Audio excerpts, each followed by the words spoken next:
नमस्कार, मैं मनीष मुरारी दिशा online class पर आपका स्वागत करता हूं। जैसा कि आपको पता है कि हम लोग डेली शाम के 4 बजे क्लास 10th के एसएसटी का क्लास करते हैं। और क्लास 10th में हम लोग का एसएसटी में पहला चैप्टर चल रहा है यूरोप में राष्ट्रवाद, है ना। यूरोप में राष्ट्रवाद हम लोग चैप्टर को पढ़ रहे हैं। और ये जो आपका यूरोप में राष्ट्रवाद चैप्टर है, इस चैप्टर में हम लोग जो है ना, अभी तक जो है पूरे चैप्टर को अच्छे से कंप्लीट किए थे, है ना। पूरे चैप्टर को हम लोग अच्छे से कंप्लीटली पढ़ चुके हैं। पूरा चैप्टर हम लोग का कवर हो चुका है। फ्रांस की क्रांति, इटली का एकीकरण, जर्मनी का एकीकरण, यूनान, पोलैंड, बोहेमिया, है ना, हंगरी, इसका स्वतंत्रता आंदोलन, जितने भी टॉपिक इस चैप्टर में है सब का सब जो है इस चैप्टर का सारा टॉपिक कवर हो चुका है। उसके बाद हम लोग ऑब्जेक्टिव क्वेश्चन आंसर किए थे। ऑब्जेक्टिव क्वेश्चन आंसर भी हम लोग, है ना, ऑब्जेक्टिव क्वेश्चन आंसर भी हम लोग किए थे, जिसमें हम लोग पूरे चैप्टर से जितना भी ऑब्जेक्टिव हो सकता है, अधिकांश ऑब्जेक्टिव को हम लोग क्या कर लिए हैं, है ना। पूरे चैप्टर के अधिकांश ऑब्जेक्टिव को हम लोग कवर कर लिए हैं। जहां से भी क्वेश्चन बन सकता है, लगभग सारे क्वेश्चन को हम लोग क्या किए हैं, कवर कर लिए हैं। ठीक है ना। और अब बारी है लघुत्तरीय प्रश्न का। कल हम लोग लघुत्तरीय प्रश्न का क्लास किए थे, लेकिन बीच में जो है नेटवर्क क्या हो गया था, प्रॉब्लम हो गया था। आप लोग देखे थे कि बीच में नेटवर्क प्रॉब्लम हो गया था। इस वजह से क्लास को बीच में ही हम लोग को रोकना पड़ा था। क्लास को बीच में ही हम लोग रोक दिए थे, है ना। और हमारा क्लास पूरा नहीं हो पाया था। ठीक है ना। तो इस वजह से हम लोग करते क्या है कि आज फिर से हम लोग लघुत्तरीय प्रश्न को देख लेंगे। ठीक है, फिर से हम लोग लघुत्तरीय प्रश्न को देख लेंगे। कल आधा ही देखे थे, आधा बचा ही रह गया था। तो हम लोग पूरा क्वेश्चन को एक बार फिर से देख लेते हैं। ठीक है ना। पूरा क्वेश्चन को एक बार हम लोग फिर से क्या कर लेते हैं, देख लेते हैं। क्योंकि ये फर्स्ट चैप्टर है और फर्स्ट चैप्टर का जो आपका क्वेश्चन आंसर है वो यहाँ पे रहना थोड़ा ज़रूरी है। तो इस वजह से हम लोग जो है यूट्यूब पे रहना ज़रूरी भी है। नए बहुत सारे बच्चे आते हैं तो उन लोगों को मदद मिलता है ना। तो इस वजह से हम लोग जो है एक बार क्या करते हैं, फिर से अच्छे से जो है इसके लघुत्तरीय क्वेश्चन को अच्छे से देख लेते हैं। ठीक है। आप लोग जो लोग देख कल पढ़ लिए थे थोड़ा सा, तो वो लोग थोड़ा घबराइएगा नहीं, वो लोग भी ध्यान से सुनिएगा, समझिएगा और जवाब दीजिएगा कमेंट बॉक्स में, है ना। हो हल्ला मत कीजिएगा।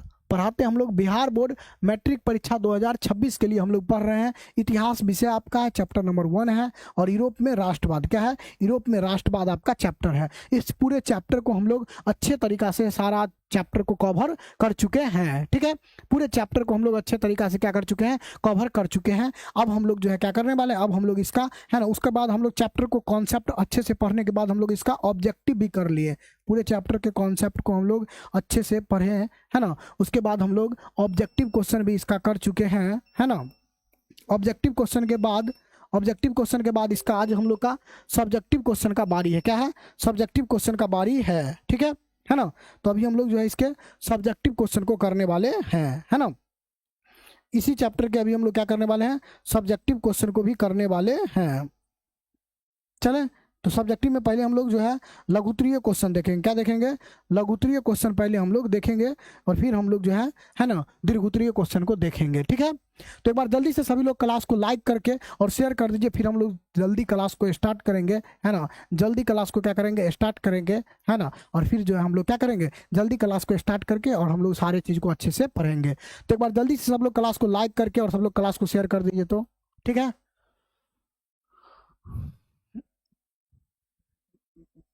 बैटरी बोल रहा है, देखो तो बंद नहीं होना चाहिए।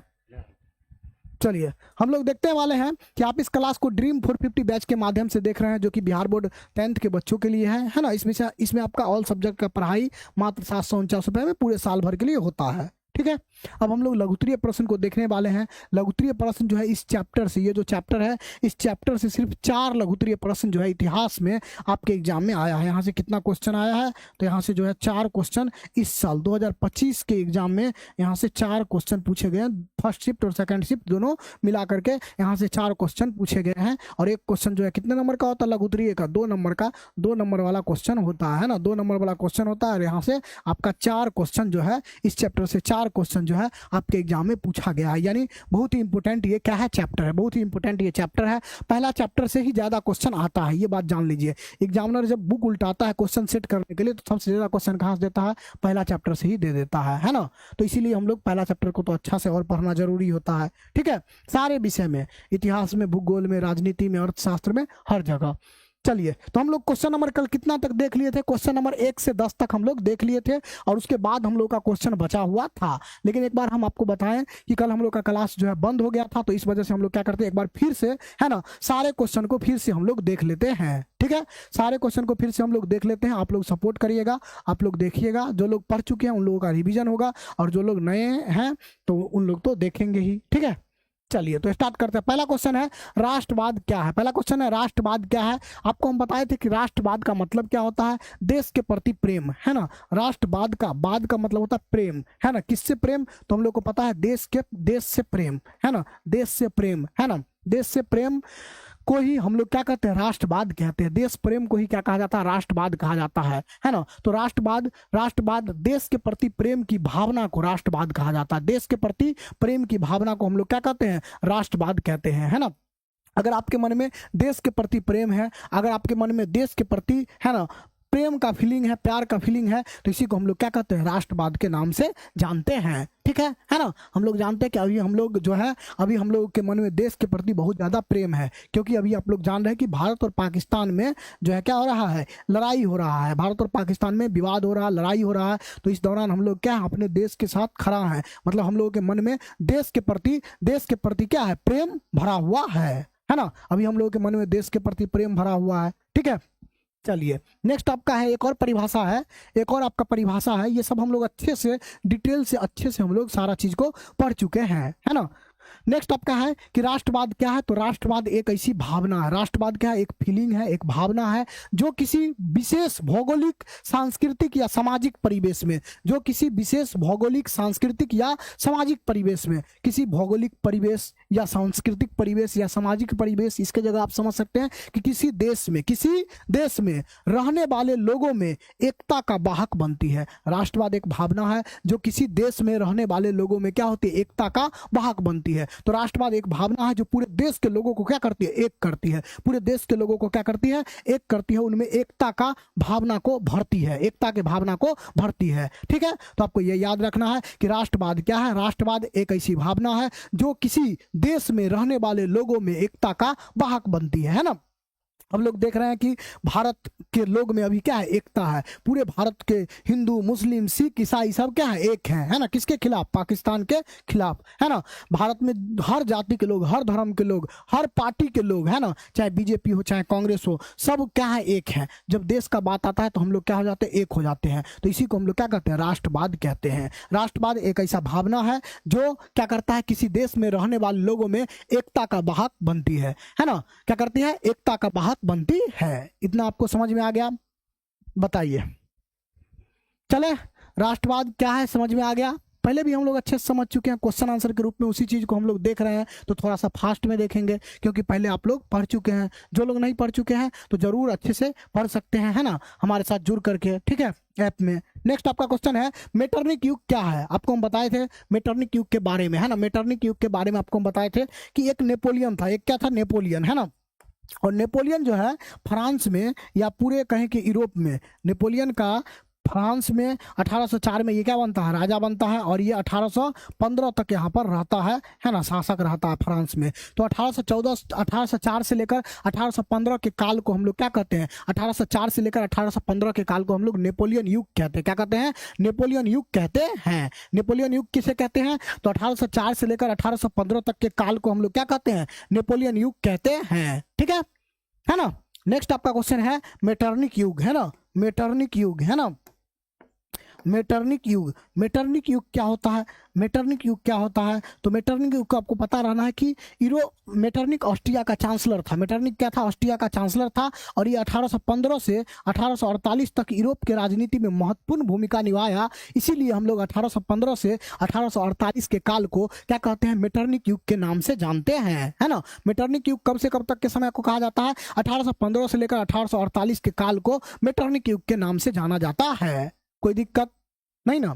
नेपोलियन युग 1804 से 1815, मेटरनिक युग 1815 से 1848। ठीक है, तो आपको याद रखना है मेटरनिक युग क्या है। तो मेटरनिक ऑस्ट्रिया का चांसलर था, मतलब ऑस्ट्रिया का ये क्या था, प्रधानमंत्री था। और मेटरनिक ने 1815 से लेकर 1848 तक यूरोप के राजनीति में बहुत ही महत्वपूर्ण भूमिका निभाई। पूरा यूरोप में इसका दबदबा था मेटरनिक का। 1815 से 1848 तक पूरा यूरोप में जो है मेटरनिक का क्या था, दबदबा था। इसीलिए 1815 से 1848 के काल को मेटरनिक युग के नाम से जानते हैं। मेटरनिक युग क्या है, तो मेटरनिक ऑस्ट्रिया का चांसलर था और मेटरनिक 1815 से लेकर 1848 तक यूरोप के राजनीति में क्या निभाया, महत्वपूर्ण भूमिका निभाया। इसीलिए हम लोग 1815 से 1848 के काल को क्या कहते हैं, मेटरनिक युग कहते हैं। तो बस आपको ये याद रखना है कि 1815 से लेकर 1848 तक के जो समय था उसको हम लोग यूरोप के राजनीति में मेटरनिक युग के नाम से जानते हैं। ठीक है, कोई दिक्कत? एक बच्चा का डाउट आ रहा है, क्या क्या क्या, एक मिनट रुक जाओ सर, आप इतना शॉर्ट में क्यों लिखते हैं? ऐसे तो बहुत नंबर कट जाएगा। देखिए, अच्छा ऐसा बात नहीं है, है ना। ऐसा बिल्कुल भी ऐसा बात नहीं है कि इतना कम लिखते हैं तो नंबर आपका कट जाएगा। आंसर जो लिखना रहता है हम लोग को एग्जाम में, वो 2D पॉइंट आंसर लिखना रहता है। कैसे लिखना रहता है? 2D point. क्वेश्चन क्या पूछा गया, मेटरनिक क्या है, तो हमको सिर्फ वही जवाब देना है। ये नहीं कि मेटरनिक का नाना नानी बाबा मामा चाचा चाची का नाम लिखने लगे, है ना। क्वेश्चन को कैसे लिखना है, हम लोग को 2D पॉइंट आंसर लिखना है। मतलब जो क्वेश्चन पूछा गया वही लिखना है। पूछा जाएगा आपके पप्पा का नाम क्या है, तो पप्पा का नाम बताना ही नहीं कि वहाँ पर मम्मी का, है ना, मम्मी का, मौसी का नाम, सबका नाम बताने लगे। ठीक है, तो ये नहीं करना है। समझ में आ गया?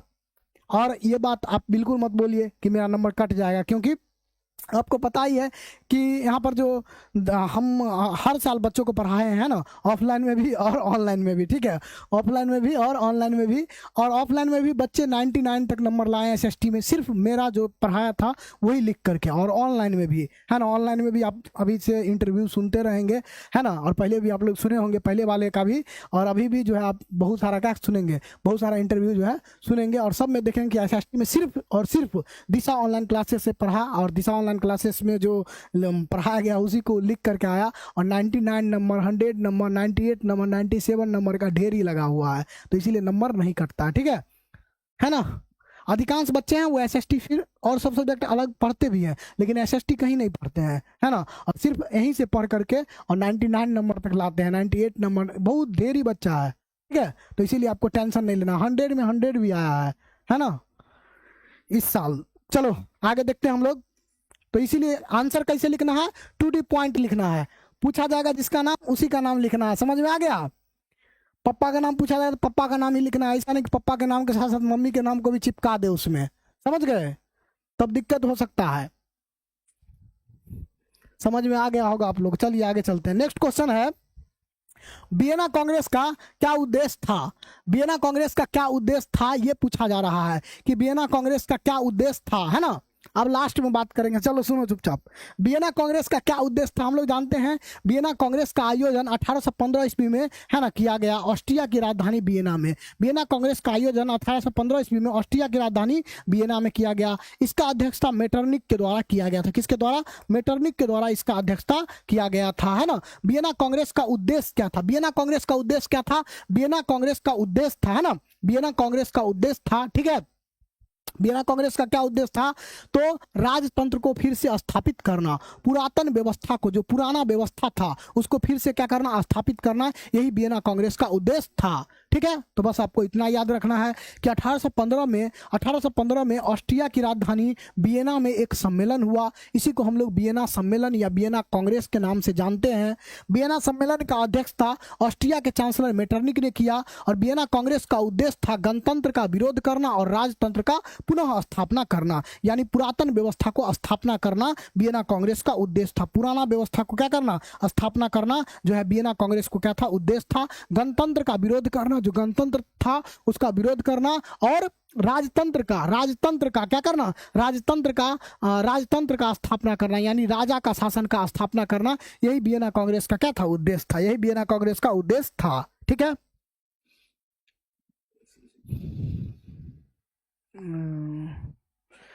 चले आगे हम लोग। नेक्स्ट सबको हंसी लग रहा है क्या?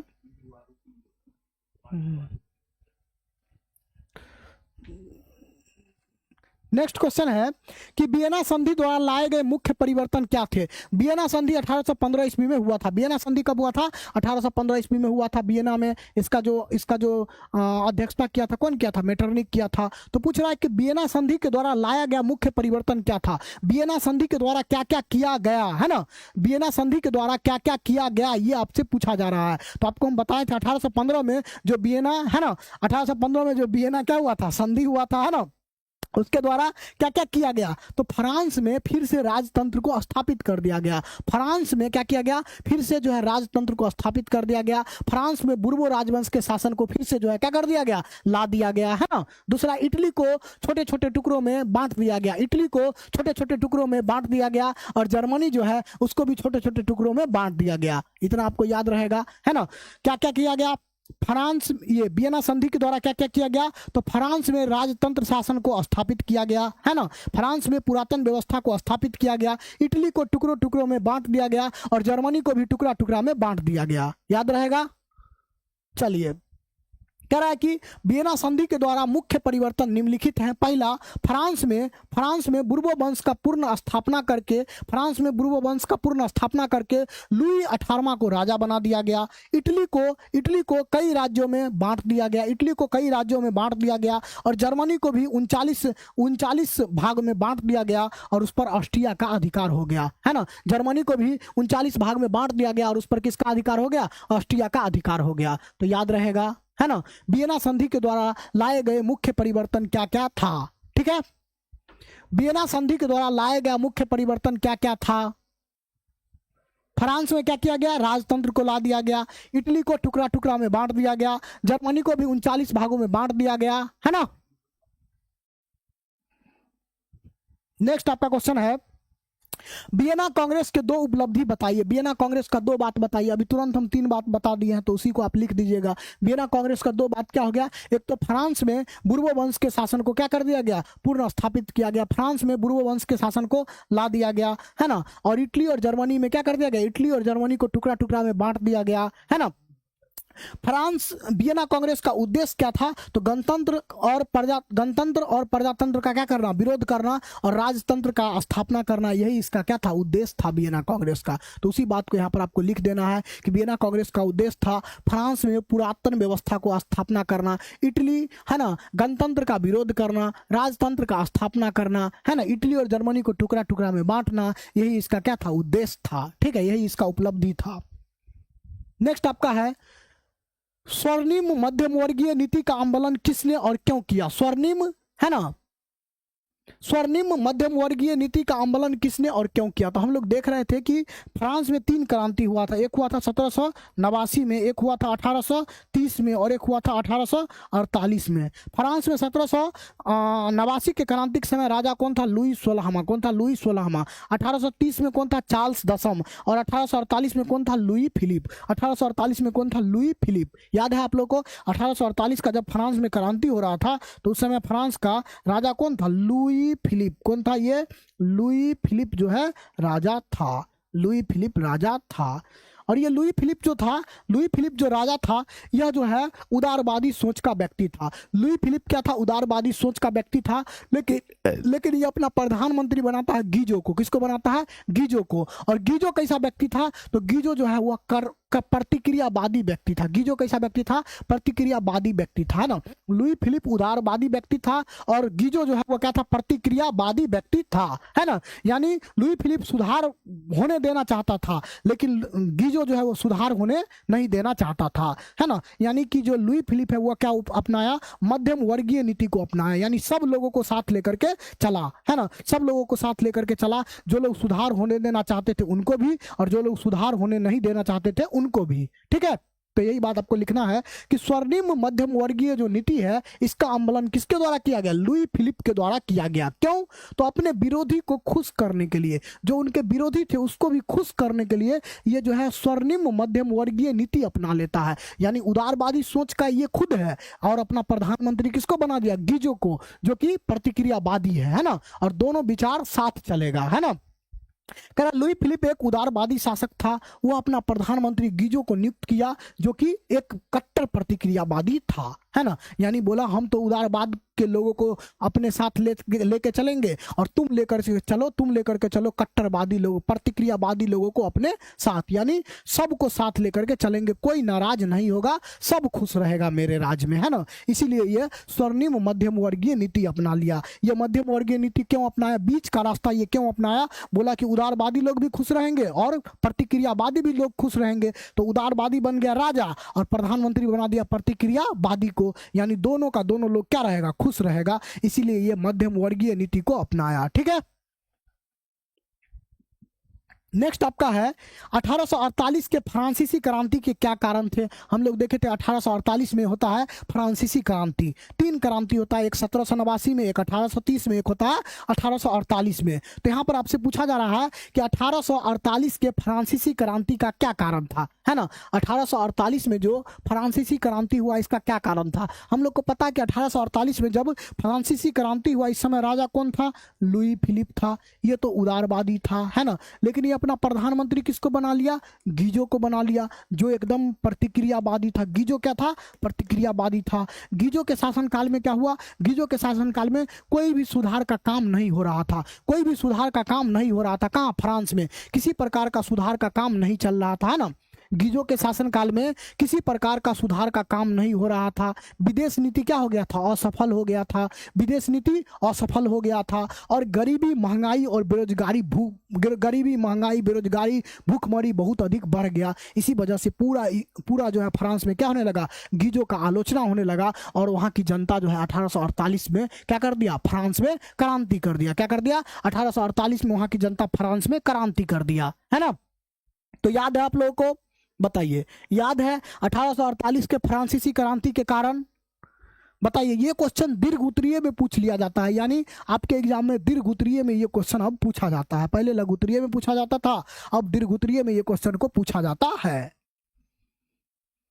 तो बताइए, क्या आप लोग को याद है 1848 के फ्रांसीसी क्रांति के कारण क्या था। तो 1848 में लुई फिलिप राजा बनता है, अपना प्रधानमंत्री किसको बनाता है, गीजो को बनाता है। और गीजो जो है वह क्या है, गीजो जो है वह क्या है, किसी प्रकार का कोई सुधार होने देना नहीं चाहता है। उसके राज्य में गरीबी, बेरोजगारी, भूखमरी बढ़ जाता है, विदेश नीति फेल हो जाता है। इसी के कारण जो है फ्रांस की जनता गीजो का हर जगह आलोचना करने लगता है, हर जगह जो है आलोचना करने लगता है उसका, और इस वजह से वहां पर क्या हो जाता है, 1848 में फ्रांस की क्रांति हो जाता है, ठीक है।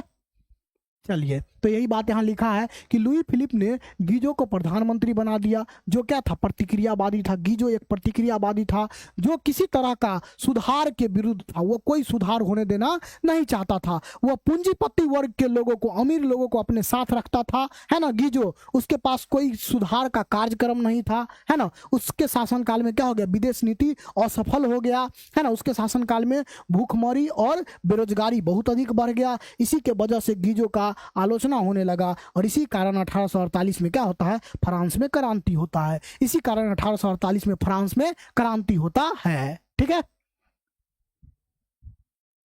चलिए, नेक्स्ट आपका क्वेश्चन है कि इटली और जर्मनी के एकीकरण में ऑस्ट्रिया की भूमिका क्या था। इटली और जर्मनी का एकीकरण कराने में ऑस्ट्रिया का भूमिका क्या था, बताइए, है ना।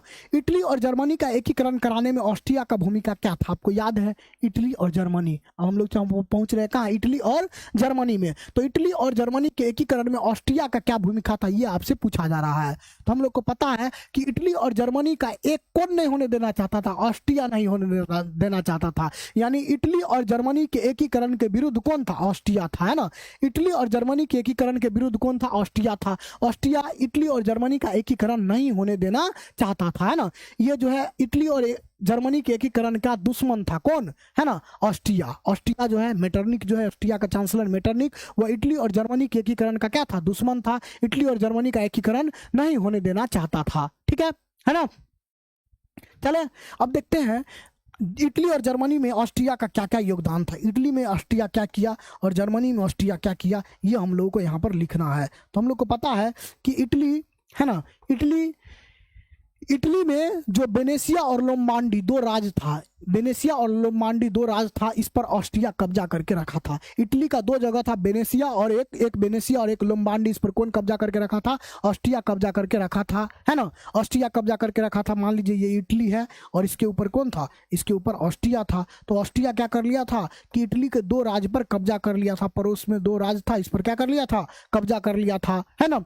मेजनी जो इटली में सबसे पहले आया था, तो मेजनी इटली का एकीकरण करने का प्रयास किया, तो मेटरनिक ने नागरिक आंदोलन को दबा दिया। मेजनी यहाँ पर क्या करता? आंदोलन करता है, तो उस आंदोलन को दबा दिया जाता है। मेजनी जो है यहाँ पर 1830 में आंदोलन करता है, 1848 में आंदोलन करता है, तो मेटरनिक उसको क्या करता है? ऑस्ट्रिया का चांसलर मेटरनिक जो है उसको भगा देता है वहां से, है ना, मारपीट करके और भगा देता है। मेजनी चला जाता है, देश छोड़ करके। इटली का एकीकरण नहीं हो पाता है। तो समझ गए, है ना। इटली के एकीकरण में ऑस्ट्रिया का क्या योगदान था? तो इटली जो है, इटली में हम लोग जानते हैं, इटली को छोटे छोटे टुकड़ों में बांट करके, और इटली का दो राज है, एक है लोम्बार्डी और एक है वेनेसिया, उस पर ऑस्ट्रिया अधिकार कर लिया था। और मेजनी जो इटली का एकीकरण करना चाहता था, तो ऑस्ट्रिया उसको क्या करता था? दबा देता था। ऑस्ट्रिया उसको दबा देता था, ठीक है। फिर हम लोग लिखे जर्मनी के बारे में भी लिखेंगे। जर्मनी के बारे में हम लोग को क्या लिखना है? करा जर्मनी में को भी जो है ऑस्ट्रिया क्या कर दिया था? टुकड़ा टुकड़ा में बांट दिया था। जर्मनी को भी ऑस्ट्रिया टुकड़ा टुकड़ा में बांट दिया था। और जर्मनी में जब 1848 ईस्वी में यहाँ पर क्या हो रहा था? आंदोलन हो रहा था, तो उसको दबाने के लिए, है ना, उसको दबाने के लिए ऑस्ट्रिया के चांसलर मेटरनिक के द्वारा कार्ल्सबाद का आदेश जारी किया गया। एक काला कानून कार्ल्सबाद का आदेश जो है क्या किया गया? जारी किया गया, ठीक है। तो ये बात आपको याद रखना है। जर्मनी को भी टुकड़ा टुकड़ा में बांट दिया मेटरनिक, है ना। और जब जर्मनी के एकीकरण के लिए आंदोलन हुआ, तो वहां पर एक कानून ला दिया, कार्ल्सबाद का आदेश, है ना। वहां पर आंदोलन को दबाने के लिए, जो आंदोलन हो रहा था, है ना, वहां पर जो आंदोलन हो रहा था जर्मनी में, उसको दबाने के लिए कार्ल्सबाद का आदेश ऑस्ट्रिया के द्वारा ही लाया गया था, ठीक है। तो ये आपको समझ में आ गया। इटली और जर्मनी के एकीकरण में ऑस्ट्रिया का क्या भूमिका था? इटली और जर्मनी के एकीकरण में ऑस्ट्रिया का क्या भूमिका था? समझ में आ गया। दमनकारी का मतलब दमन करने वाला, लोगों को दबाने वाला कानून। जर्मनी के लोग जब आंदोलन कर रहे थे, उसको दबाने के लिए कार्ल्सबाद का आदेश जारी किया गया, ठीक है। बताइए, समझ में आ गया? समझ में आ गया?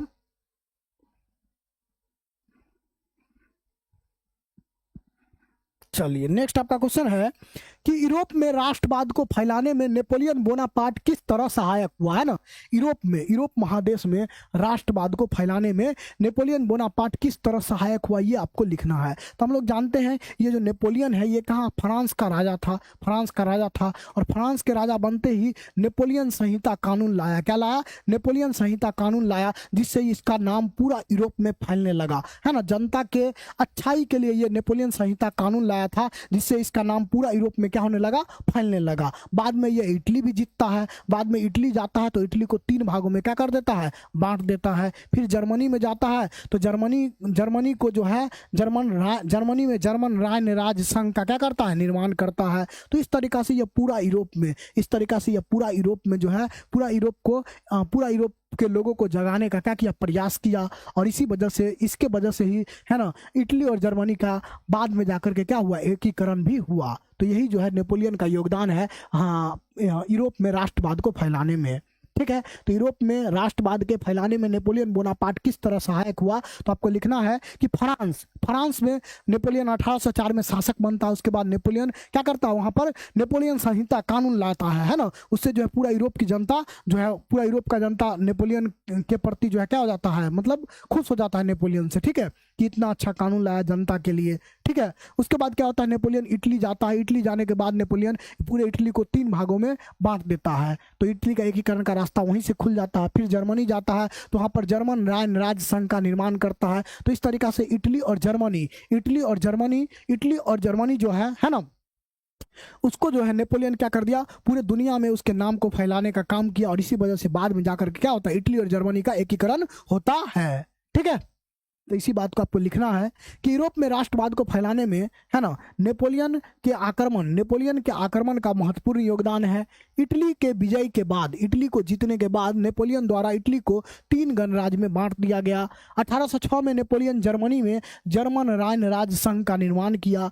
नेपोलियन ने इटली और जर्मनी के राज्य को भौगोलिक नाम के परिधि से निकालकर वास्तविक और राजनीतिक रूपरेखा प्रदान की। पहले ये नाम का मात्र इटली और जर्मनी सिर्फ नाम का जगह था, है ना, लेकिन नेपोलियन जब वहां गया तो वह जो है एक देश का रूप लेने लगा, एक जो है एक फेमस जगह का रूप लेने लगा, और इसी के कारण आगे जाकर के इटली और जर्मनी का एकीकरण संभव हो पाया। तो इटली और जर्मनी के एकीकरण का रास्ता कहां से खुला था? मेटरनिक के आक्रमण से ही, ये नेपोलियन के आक्रमण से ही। नेपोलियन जब इटली और जर्मनी में आक्रमण किया, यहीं से जो है क्या होता है, यहीं से जो है ना, यहीं से जो है रास्ता खुलता है क्या चीज का? इटली और जर्मनी के एकीकरण का। ठीक है,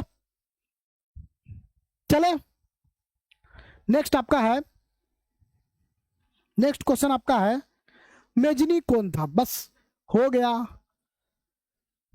चलो देखो, नेटवर्क इशू, कहाँ नेटवर्क इशू है? अभी तो हम देख रहे हैं ठीक चल रहा है नेटवर्क इशू नहीं है। चलो हल्का सा है तो आप लोग मैनेज करिए, है ना।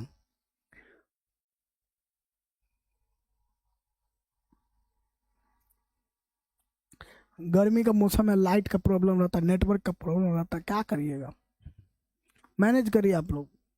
ज़्यादा तो हमको तो दिख नहीं रहा नेटवर्क इशू, आप लोग कैसे पता चल रहा था पता नहीं, हमको तो पूरा क्लास रुकता है तब पता चलता अब नेटवर्क इशू हुआ है।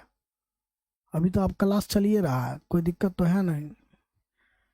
फिर आप लोग गड़बड़ा दीजिएगा, नेटवर्क हल्ला करके। ज़्यादा नेटवर्क हल्ला करिएगा तो नेटवर्क भाग जाता, तो इसीलिए चुपचाप एकदम पढ़िए मुंह बंद करके, सब ठीक चल रहा है। हेलो चले, नेक्स्ट क्वेश्चन है मेजनी कौन था? मेजनी जो है क्या करवाया था? मेजनी जो है जर्मनी का ये इटली का एकीकरण में मेजनी का भी क्या योगदान है? इटली का एकीकरण में मेजनी, काउंट काबुल और गेरिबाल्डी 3 व्यक्ति का योगदान है। इटली के एकीकरण में किसका किसका योगदान है? मेजनी, काउंट काबुल और गेरिबाल्डी 3 व्यक्ति का योगदान है। इटली के एकीकरण में मेजनी, काउंट काबुल और गेरिबाल्डी 3 व्यक्ति का क्या है? योगदान है। इसमें से आपसे मेजनी के बारे में पूछा जा रहा है। मेजनी कौन था? हम लोग देखे थे मेजनी सबसे पहले इटली के एकीकरण करवाने का प्रयास किया था। मेजनी एक क्या था? साहित्यकार था, गणतांत्रिक विचारों का समर्थक था और एक योग्य सेनापति था। मेजनी क्या था? साहित्यकार था, लोकतांत्रिक विचारों का समर्थक था और योग्य सेनापति था ना। मेजनी जो है कार्बोनरी नामक गुप्त दल से जुड़ा हुआ था। मेजनी कहां से जुड़ा हुआ था? कार्बोनरी नामक गुप्त दल से जुड़ा हुआ था, है ना। 1830 में मेजनी इटली का एकीकरण करना चाहा, लेकिन मेटरनिक उसको दबा दिया तो मेजनी चला गया, है ना, देश छोड़ करके। फिर 1831 में मेजनी यंग इटली का स्थापना करता है ना। 1834 में मेजनी यंग यूरोप का स्थापना करता है और फिर 1848 में मेजनी आता है कहाँ? इटली। फिर 1848 में मेजनी इटली आता है और इटली के एकीकरण का प्रयास करता है, लेकिन क्या होता है, फिर से मेटरनिक दबा देता है, ऑस्ट्रिया उस आंदोलन को दबा देता है, तो मेजनी जो है फिर से देश को छोड़ करके चला जाता है। मेजनी इटली का एकीकरण नहीं कर पाता है। ठीक है, तो ये आपको याद रखना है कि मेजनी गणतांत्रिक विचारों का समर्थक था। मेजनी कार्बोनरी नामक गुप्त दल से जुड़ा हुआ था। मेजनी जो है 1831 में यंग इटली और 1834 में यंग यूरोप का स्थापना किया और मेजनी जो है इटली का एकीकरण करने का प्रयास किया, लेकिन है ना उसके आंदोलन को दबा दिया गया। इस वजह से मेजनी इटली का एकीकरण नहीं कर पाया। ठीक है, चले 10 तक में आपको कोई दिक्कत बताइए? 10 तक में आपको कोई दिक्कत नहीं ना? यहाँ तक हम लोग कल पढ़ा लिए थे, है ना। 10 तक आपको हम कल क्लास में करवा दिए थे। 10 के बाद जो है आपका क्या हुआ है? बचा हुआ है। 10 तक का हम करवा दिए थे, है ना। और इसके बाद जो है थोड़ा सा नहीं क्लास हो पाया था, बैटरी आपका डाउन, बैटरी जो है चार्ज ही नहीं ले रहा था, जिस वजह से वो बैठ गया था, तो क्लास एकाएक बंद हो गया था, है ना। तो इस वजह से आपका क्लास नहीं हो पाया था। इसके बाद आज हम लोग देखने वाले इसके बाद के चीजों को। ठीक है,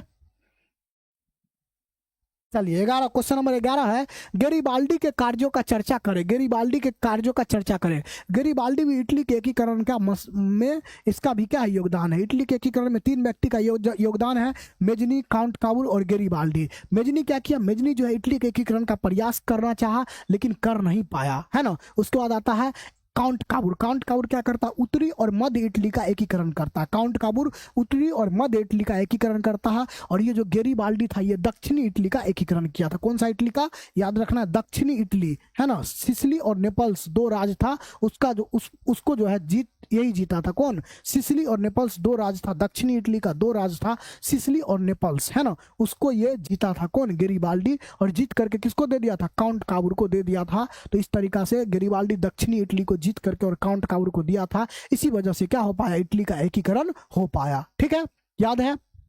तो आपको याद रखना है, गेरिबाल्डी एक नाविक था। गेरिबाल्डी द सिसिली और नेपल्स पर आक्रमण करता है। सिसिली और नेपल्स जो कि सबसे दक्षिण में था, सबसे दक्षिण में दो राज्य था, सिसिली और नेपल्स, इस पर वो आक्रमण करता है और वहां पर गणतंत्र का स्थापना करता है। बाद में गेरिबाल्डी जो है बीच में मध्य इटली में यानी रोम पर आक्रमण करने का योजना बनाया। तो काउंट काबूर से वहां पर उसका क्या हो गया? भेंट हो गया। तो काबूर ने रोम का रक्षा के लिए वहां पर अपना सेना भेज दिया। इसी दौरान जो है ना, काउंट काबूर और गेरिबाल्डी का क्या हो गया? भेंट हो गया। काउंट काबूर और गेरिबाल्डी का भेंट हो गया। तो गेरिबाल्डी क्या करता है? दक्षिणी इटली के जीते गए क्षेत्र को विक्टर एमैनुअल को दे देता है, जो सार्डिनिया पीडमोंट का शासक था, उसको दे देता है ना। और इस तरह गेरिबाल्डी के सहयोग से इटली का एकीकरण संभव हो पाया। तो आपको याद रखना है, गेरिबाल्डी पेशे से एक नाविक था। गेरिबाल्डी क्या था? पेशे से एक नाविक था। और गेरिबाल्डी क्या करता है? गेरिबाल्डी पेशे से एक नाविक है। और गेरिबाल्डी जो है दक्षिणी इटली को जीत करके और किसको दे देता है? काउंट काबूर को, यानी विक्टर एमैनुअल जो उनके राजा थे उनको दे देता है। और इस तरीका से हम लोग देखते हैं कि गेरिबाल्डी के योगदान की वजह से क्या हो पाता है? इटली का एकीकरण हो पाता है। अगर गेरिबाल्डी नहीं रहता तो दक्षिणी इटली को कौन जीतता, है ना? तो इटली का एकीकरण नहीं हो पाता। तो गेरिबाल्डी के योगदान से इटली का एकीकरण संभव हो पाया। ठीक है, नेक्स्ट आपका क्वेश्चन है जर्मनी का। अब हम लोग एकीकरण करेंगे। इटली का एकीकरण हो गया, अब हम चलते हैं जर्मनी का एकीकरण करने के लिए, है ना। जर्मनी के एकीकरण की क्या क्या बाधाएं था? क्वेश्चन है आपका कि जर्मनी के एकीकरण का क्या क्या बाधाएं था, ये आपसे पूछा जा रहा है। जर्मनी के एकीकरण का क्या क्या बाधाएं था, ये आपसे पूछा जा रहा है ना। हम लोग इटली का एकीकरण देख लिए कि 1871 में इटली का एकीकरण हो गया, मेजनी, काउंट काबूर और गेरिबाल्डी के द्वारा। ठीक है ना।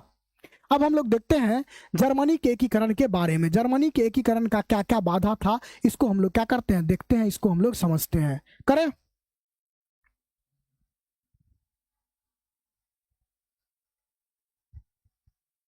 चले, चलिए। तो कह रहा है कि जर्मनी के एकीकरण का क्या क्या बाधा था। तो हम लोग जानते हैं जर्मनी जो है, जर्मनी लगभग 300 छोटे बड़े राज्य में विभक्त था। जर्मनी कितना छोटा छोटा राज्य में विभक्त था? 300। मतलब जर्मनी नाम का कोई देश नहीं था पहले। जर्मनी जो अभी जहाँ है वहाँ पर पहले 300 छोटा छोटा राज्य था। 300 क्या था? छोटा छोटा राज्य था। इसको एक करना था, है ना। ये सबसे बड़ा क्या था? बाधा था। ये सबसे बड़ा बाधा था जर्मनी के एकीकरण में। जर्मनी 300 छोटे छोटे राज्य में विभक्त था, इसीलिए जर्मनी का एकीकरण नहीं हो पा रहा था। उसके बाद उत्तरी जर्मनी में प्रोटेस्ट और दक्षिणी जर्मनी में कैथोलिक बाहुल क्षेत्र था, है ना। हम लोग जानते हैं कि ईसाई धर्म में दो शाखा होता है, एक तो हो गया प्रोटेस्ट और एक हो गया कैथोलिक। तो उत्तरी जर्मनी के जो लोग थे, ऊपर के जो लोग थे, ये तो प्रोटेस्ट को मानने वाले लोग थे, और दक्षिणी जर्मनी के जो लोग थे ये कैथोलिक को मानने वाले लोग थे। यानी आधा उत्तरी जर्मनी के लोग थे, वो लोग जो है ईसाई धर्म में ही प्रोटेस्ट शाखा को मानते थे, लेकिन दक्षिणी धर्म में जो लोग थे वो कैथोलिक, ज्यादातर कैथोलिक शाखा को मानने वाले लोग थे। ठीक है। और जर्मनी में राष्ट्रवाद की भावना का अभाव था। जर्मनी के लोगों में एकता नहीं था, जर्मनी के लोगों में राष्ट्रवाद की भावना का अभाव था। जर्मनी के लोगों में क्या था? राष्ट्रवाद की भावना का अभाव था। तो इस वजह से जर्मनी का एकीकरण संभव नहीं हो पाया, है ना।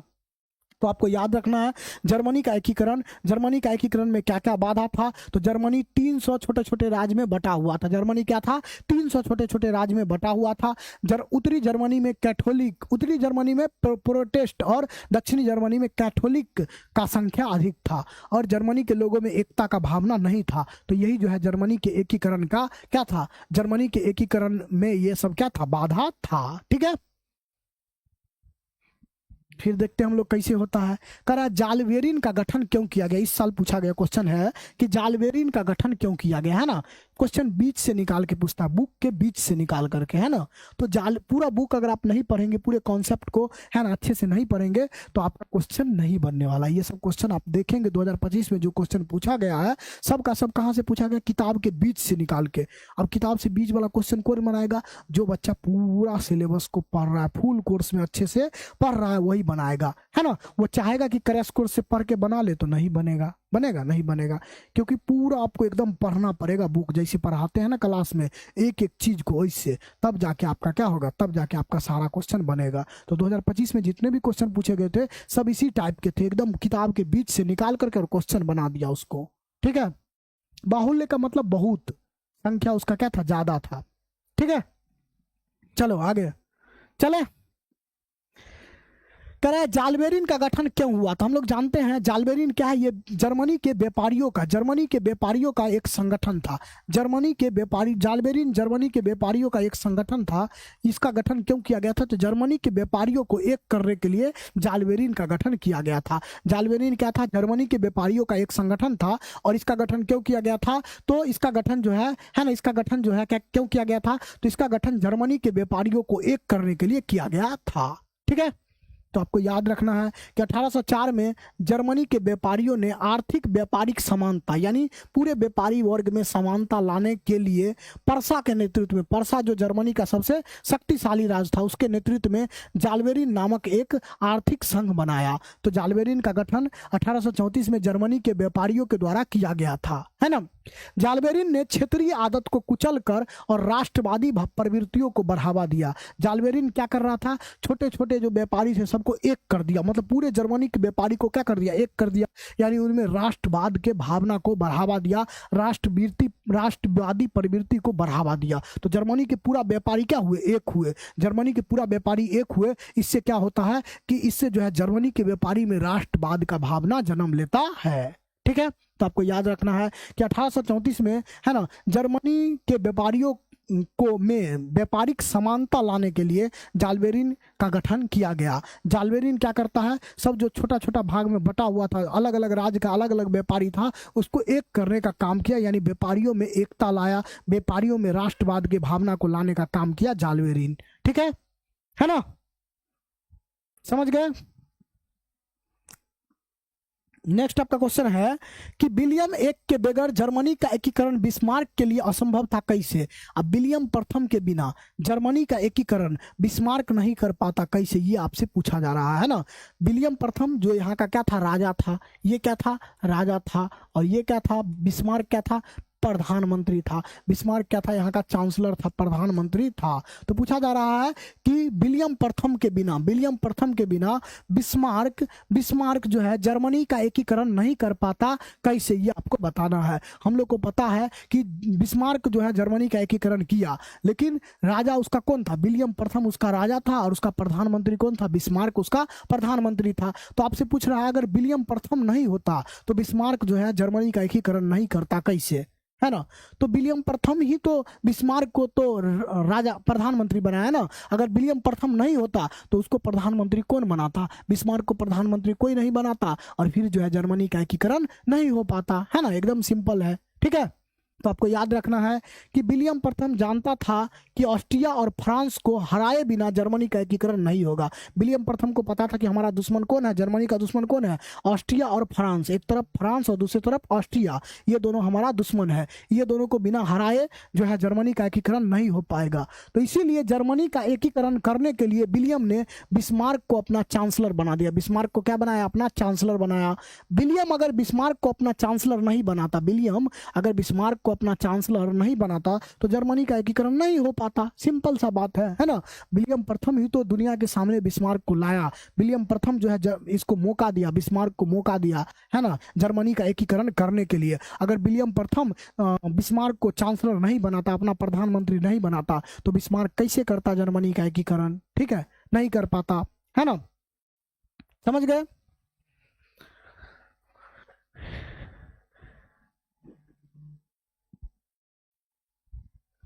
नेक्स्ट आपका क्वेश्चन है कि जर्मनी के एकीकरण करने के लिए, है ना, जर्मनी का एकीकरण करने के लिए बिस्मार्क ने कौन सी नीति अपनाई? बहुत इजी क्वेश्चन है। जर्मनी का एकीकरण करने के लिए बिस्मार्क ने रक्त और लोह की नीति अपनाई। जर्मनी का एकीकरण करने के लिए बिस्मार्क जो है रक्त और लोह की नीति को अपनाया।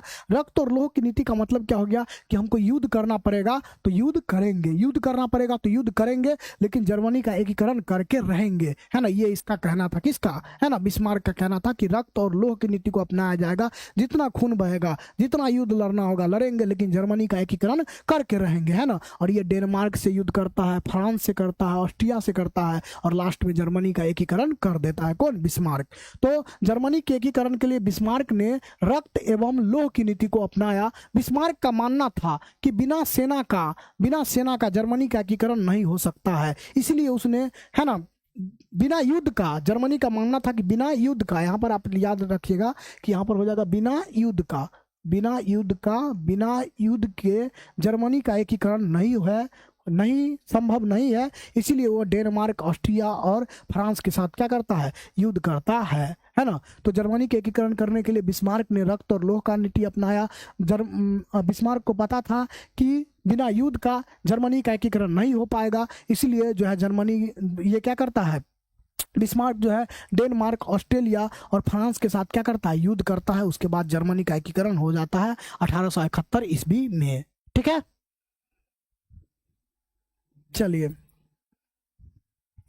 15 तक का क्वेश्चन हम लोग देख लिया। बताइए और कोई दिक्कत आप लोगों को?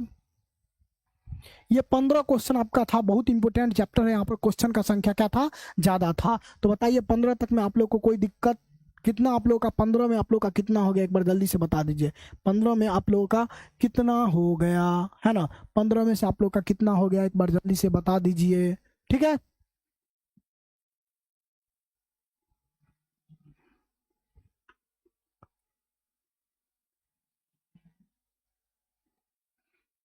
पंद्रह में से आपको कितना समझ में आ गया? चलो, अधिकांश बच्चा को समझ में आ रहा है, समझ में आ रहा है।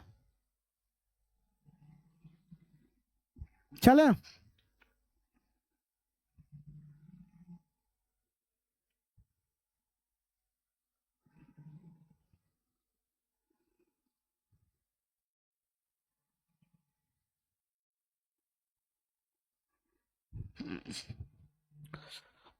चलो तो आज के लिए इतना ही, फिर हम लोग मिलते हैं नेक्स्ट क्लास में। सभी लोगों को बहुत बहुत धन्यवाद, है ना।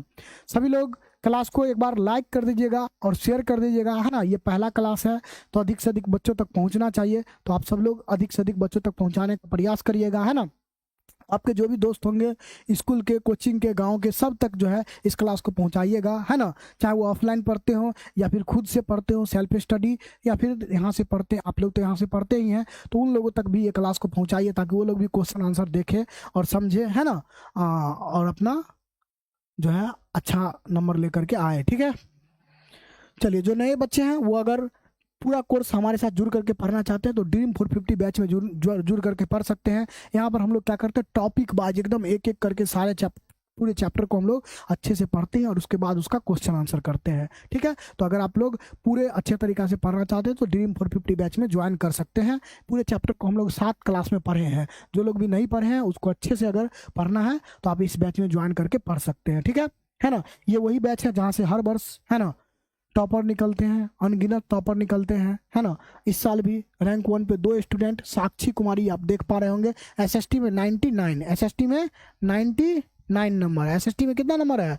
99 नंबर साक्षी कुमारी। और इनका इंटरव्यू आप लोग देखे होंगे तो एसएसटी के बारे में जो इन्होंने बताया है आप लोग सुने ही होंगे, है ना। उसके बाद ये अंशु कुमारी है, इनका भी रैंक 1 है, इनका भी क्या है? रैंक 1 है। ठीक है ना। इसके बाद आपके बहुत सारे स्टूडेंट हैं, है ना, लगभग 40 स्टेट टॉपर जो है इस बार है यहाँ से दिशा ऑनलाइन क्लासेस से पूरे टॉप 10 में। ठीक है ना। 123 में से 40 बच्चा दिशा ऑनलाइन क्लासेस से है। ठीक है, तो आप सब लोग भी नेक्स्ट टॉपर बन सकते हैं दिशा ऑनलाइन क्लासेस से जुड़ करके।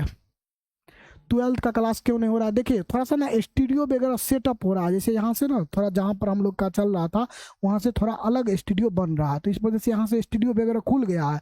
तो एक ही दो स्टूडियो है, एक यहाँ पे स्टूडियो है अभी, तो उससे कुछ क्लास हो पाता है, बाद बाकी कुछ क्लास नहीं हो पाता है। तो इस वजह से हमारा कुछ क्लास नहीं हो पा रहा आप लोग के बैच में। ठीक है, 12th वाले, समझे।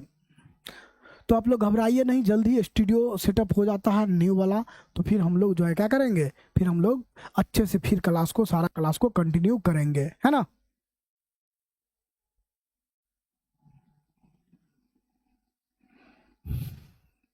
चला जाए। आलोचना का मतलब होता है बुराई करना, आलोचना का मतलब क्या होता है? बुराई करना। ठीक है,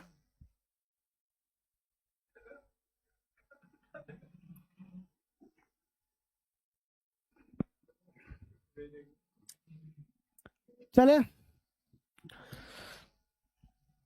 चलो लॉन्ग कल हम लोग लॉन्ग करेंगे, उसके बाद पॉलिटिकल साइंस स्टार्ट करेंगे, है ना। पॉलिटिकल साइंस को परसों से हम लोग स्टार्ट कर देंगे, ठीक है। चलो।